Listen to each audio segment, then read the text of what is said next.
Hi, my name is Dave Palmer, and welcome to day number 1 of the Summa Today. This is a 365-day program where you learn the entire Summa Theologia in 1 year. 365 days to get through the Summa. Now, this is volume 5 of the Summa. If you can imagine 4 more of these, that would be the entire Summa Theologia by St. Thomas Aquinas.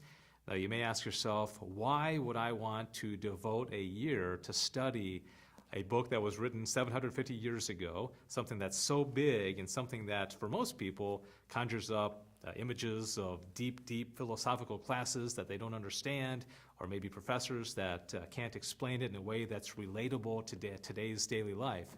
Well, I want to explain to you that reading the Summa can change your life. It did mine, for sure. The Summa directs us to our final end. As Christians, or as people, our goal is to get to heaven. Our goal is to achieve the beatific vision, to be with God and all the saints and all the angels at the end of our life, whenever that may come. Well, life is a journey, and so as we get there, we need to know the steps that we take. We need to know how to utilize the Holy Catholic Church, how to utilize the sacraments, the gifts of the Holy Spirit, the Beatitudes, the fruits of the Holy Spirit. How do these all play in? How do our relationships with other people? How about our intellect, our will, our passions, our desires, our appetites? How does this all play in getting us to our final end? That is what the Summa is about. And so if you can dedicate 5 or 10 minutes every day for the next 365 days, by the end of the year, you will have a really good understanding of exactly what the Summa Theologia is all about. And I want today to start with question number 1 of the Summa. There are 621 questions and also 38 tracks. The first track is composed of only one question.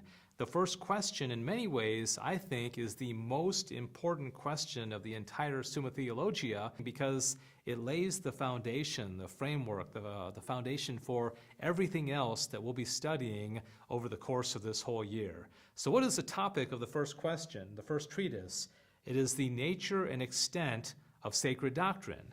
And by sacred doctrine, Thomas Aquinas is talking about those things which God reveals to us that exceed the capacity of our human nature. You see, God has made us in a certain way. He gave us intellect. He gave us wills. He gave us passions and feelings and emotions and appetites, both physical and also intellectual appetites, which is called the will. And what is the purpose of all these things?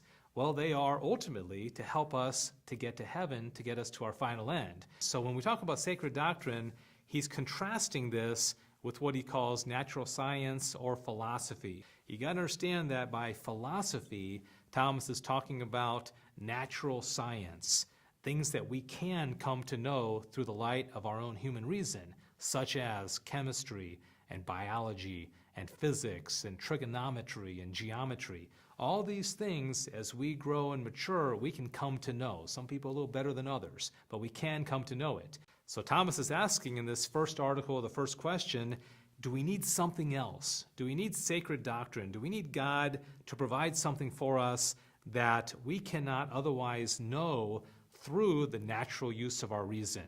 And Thomas says emphatically, yes, we have to have something else.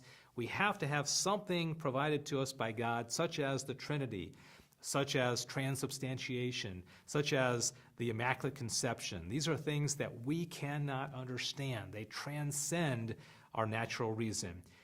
Now, why does he do that? This is what he explains in this first question of the Summa. He does this because our end exceeds the capacity of our nature.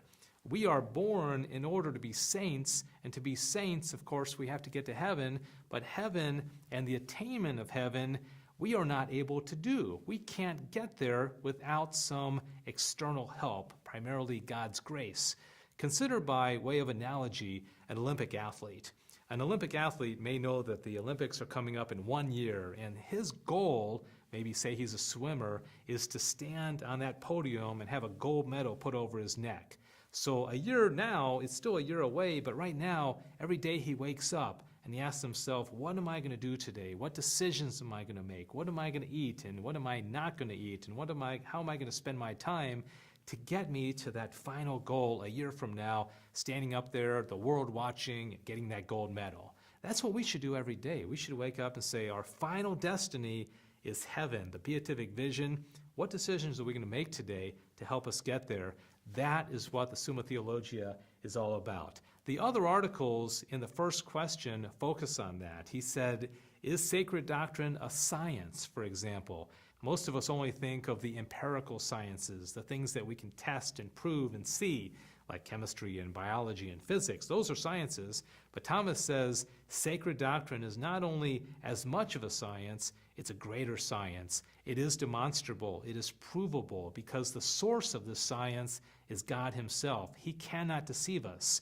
We can be deceived by our senses.